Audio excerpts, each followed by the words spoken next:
es para poder tener en primera persona una apreciación de lo que está sucediendo por estas horas allí. Te saludamos, buenas noches, Fito, gracias por atendernos. Aquí Javi Borelli y Lore Toso te saludan desde Argentina. ¿Cómo estás? Buenas noches, gracias. No, gracias a vos por atendernos. Imaginamos que toda esta tensión que se está viviendo en los últimos largos 10 días debe ser para ustedes también una situación de zozobra constante, ¿no? En un minuto a minuto. Contanos un poco cómo es esa situación que están viviendo y cómo es un día para ustedes. Sí, la verdad que la situación es abrumadora. Vivimos en una montaña rusa de sensaciones, de enojo, de indignación, de sorpresa, de mucha tristeza, de una tristeza muy profunda, de expectativa para ver qué va a pasar, de todos los días enterarnos de otro caso y de otra barbarie que esta gente cometió. El sábado, hace 2 semanas atrás, llevándonos en la historia, en el recuerdo colectivo del pueblo judío a imágenes del Holocausto.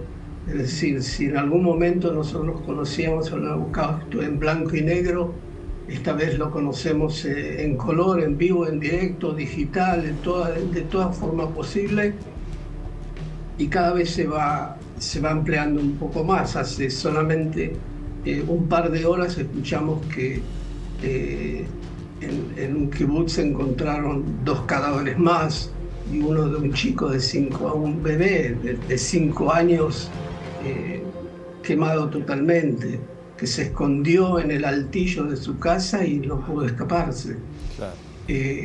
Y es constante. Y por supuesto con la expectativa de qué va a pasar mañana y en cada minuto puede sorprendernos otra vez. Fito, en ese sentido, la pregunta que a veces surge tiene que ver con, bueno, la escalada de violencia hasta dónde llega.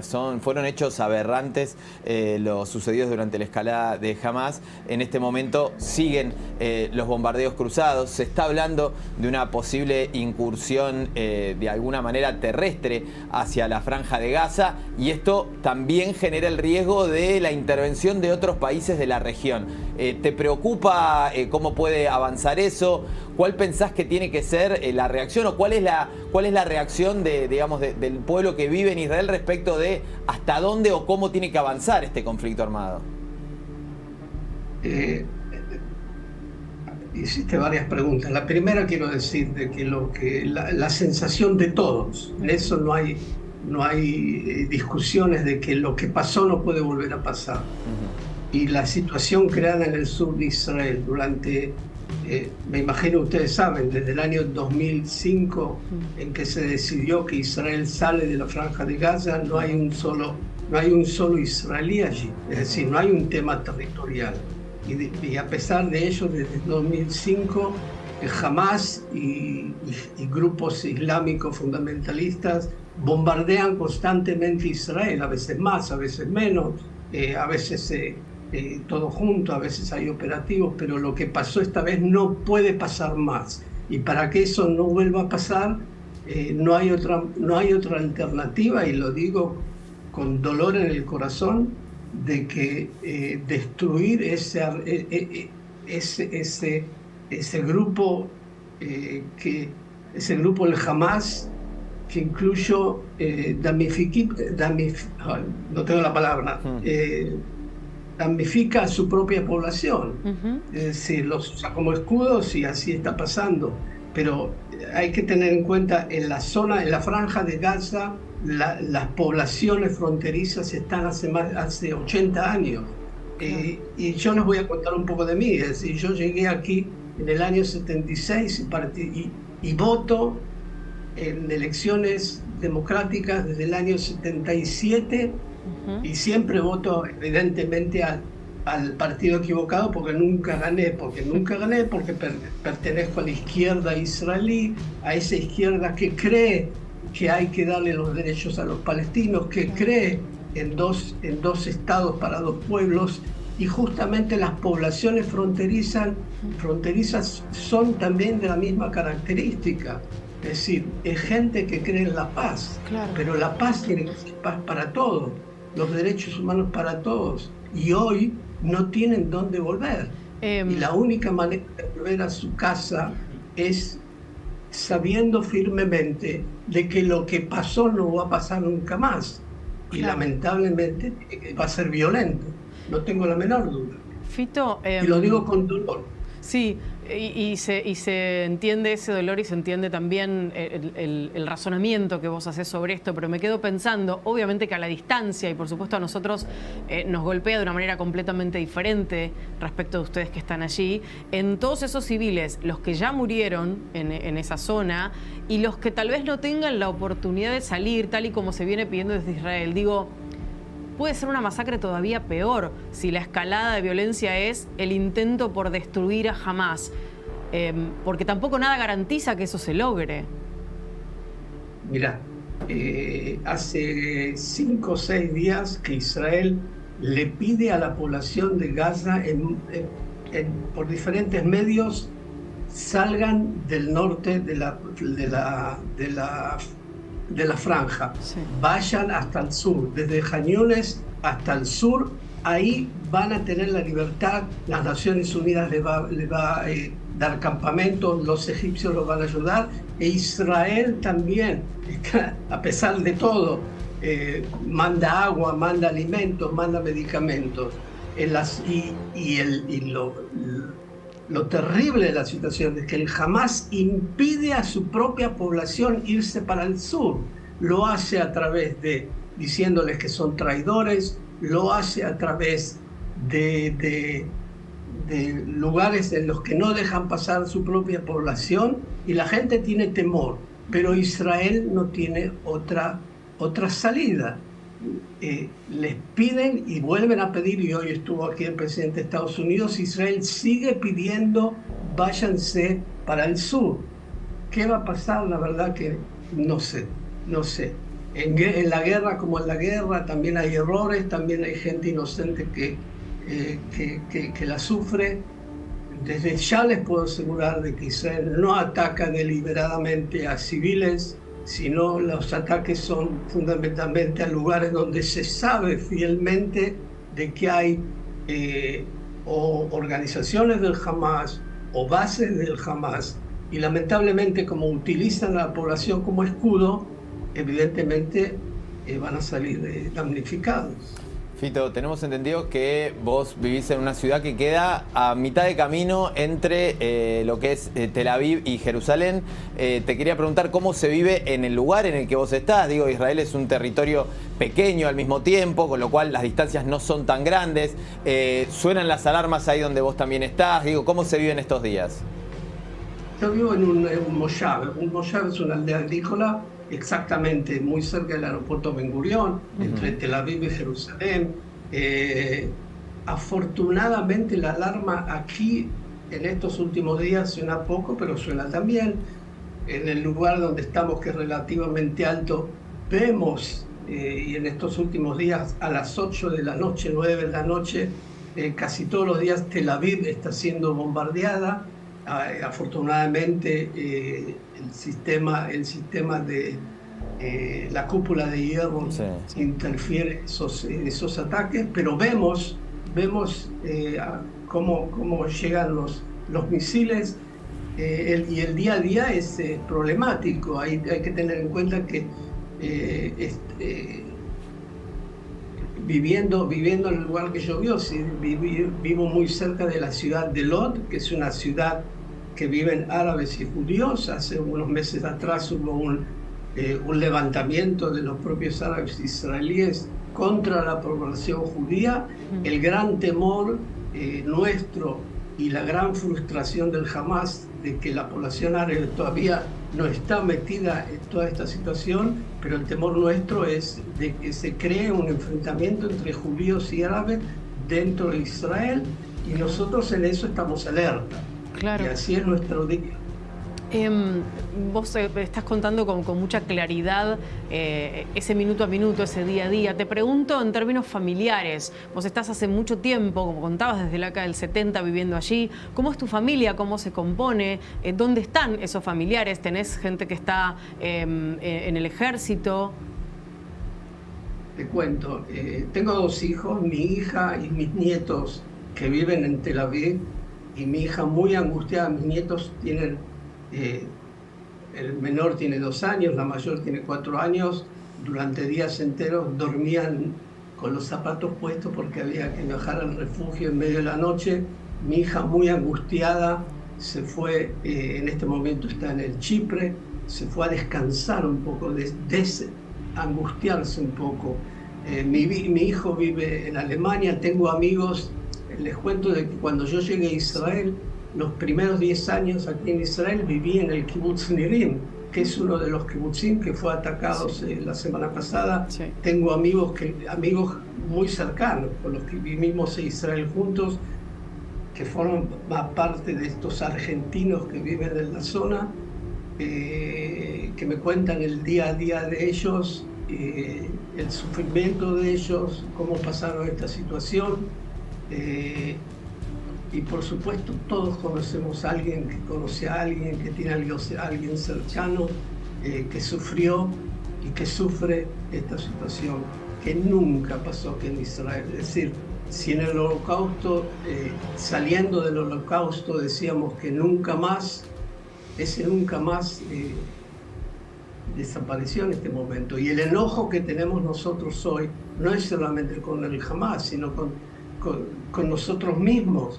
Cómo Israel pudo permitir una situación así, y supongo que después cuando el fuego se baje, me imagino que se va a investigar esto y algunas cabezas van a volar, porque no se puede aceptar que una situación así haya pasado aquí.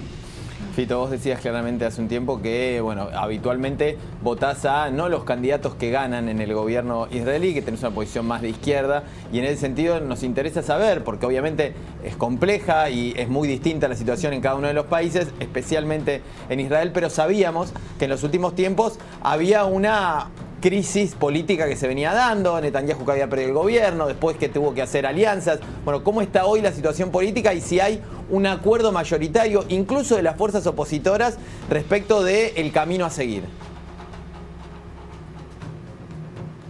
Es cierto, en las últimas elecciones, por el sistema electoral argentino, israelí, Netanyahu hizo alianzas con partidos de derecha muy extremistas.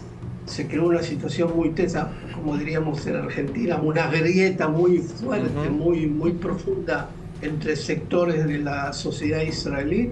En los últimos 10 meses hasta este momento, el diálogo total era un diálogo un poco parecido con cosas que pasan en Argentina, el partido judicial en contra estaban armando toda una revolución judicial para cambiar el sistema y la forma de elegir a los jueces. Me imagino que eso les sonará conocido. Sí, claro que sí. Pero en el momento que esto sucedió, el consenso es tan unido, y hay algo maravilloso que pasó, es decir, la grieta entre las dos partes, digamos, de la sociedad israelí se fundió en un pueblo maravilloso, que en este momento hay mucha solidaridad, hay mucha ayuda mutua. Como dije antes, la gente no tiene casa donde volver, y la gente de otros lados abrieron las puertas a las familias para que vayan a sus casas, reciben a la gente, se junta comida, se junta ropa y les brindan ayuda, se junta dinero para aportar a la gente que no tiene dónde volver. Hay un momento muy especial y muy lindo de la sociedad israelí, lamentablemente en estas circunstancias, pero y todo el tema anterior, toda la discusión anterior es como si no hubiera existido. Claro. Es más, hace unos días atrás un poco tarde se llegó a conformar un gobierno de unidad nacional, en el cual entraron algunas partes de la oposición que, si bien no son de mi agrado, es gente con mucha más experiencia, es gente más responsable de los, no sé cómo llamarlos, de los extremistas de derecha que están hoy todavía en el gobierno y que le causaron tanto daño a la sociedad israelí. Vos hablabas, Fito, de que las responsabilidades seguramente se investigarán una vez que baje el fuego, pero en el mientras tanto, cada uno de los habitantes de Israel deberá ver cómo sigue su vida, cómo avanzan en este paso que no se sabe muy bien cuál será, porque mañana no se sabe qué va a pasar. ¿Cómo es el tema de las alarmas? ¿Cómo les avisan a ustedes? ¿Cómo saben cuáles son los lugares de riesgo, los lugares de peligro? Lamentablemente estamos muy entrenados para esas cosas. Desde chicos de 5 años que saben qué es lo que tienen que hacer cuando suena la alarma. La alarma es muy clara.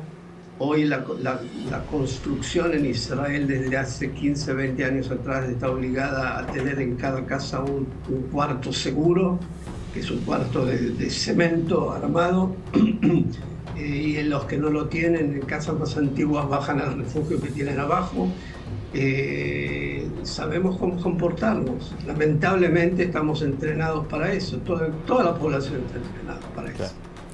Fito, te hago una consulta más y tiene que ver un poco, vos venís siguiendo la política argentina, pero más allá de la política argentina está pasando en otros países del mundo también, donde algunos sectores, incluso identificados con la izquierda, les cuesta condenar lo que fue el ataque terrorista de Hamás por reconocer el derecho palestino a tener también su lugar, ¿no? Este estado, estos dos estados para los dos pueblos que vos bien decías antes. ¿Qué te pasa cuando ves esa situación, ¿no? ¿Ves lo que cuesta entender que más allá de que hay dos pueblos que necesitan dos estados, les cuesta condenar la causa terrorista?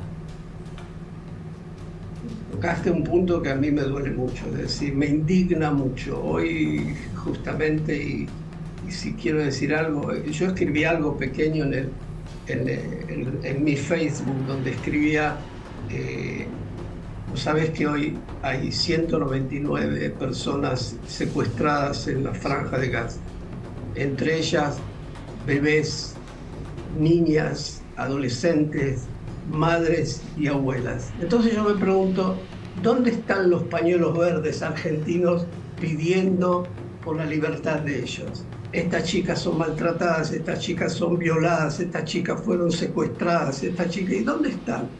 Hoy vi también un video, un pequeño video de la señora Carlotto diciendo que ella no mira al lado, ella no mira de costado cuando ve lo que está pasando.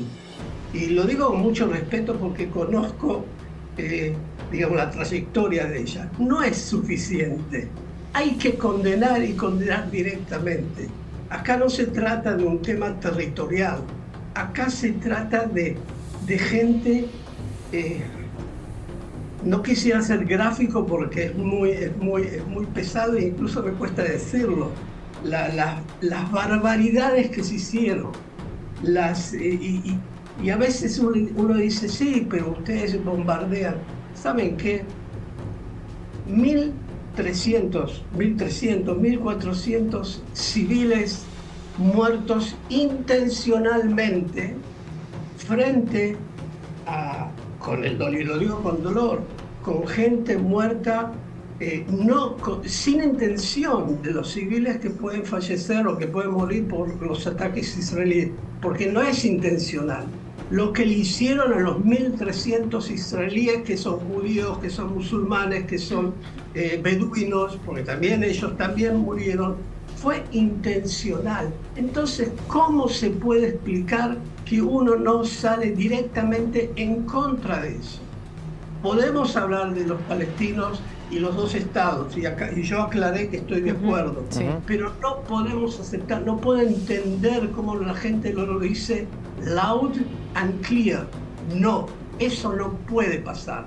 Eso forma parte de una historia de la peor historia de la civilización. Y lo que pasó acá en Israel el sábado 7 de octubre fue exactamente eso. Una masacre, un asesinato por asesinar. Y a chicos, a bebés, Fito, a mujeres embarazadas, a abuelita en la silla de ruedas. Es enorme el dolor que causa escuchar este relato. Imaginamos lo que significa para ustedes que están viviendo allí. Por supuesto que la condena al terrorismo desde nuestro espacio será siempre una condena abierta y explícita.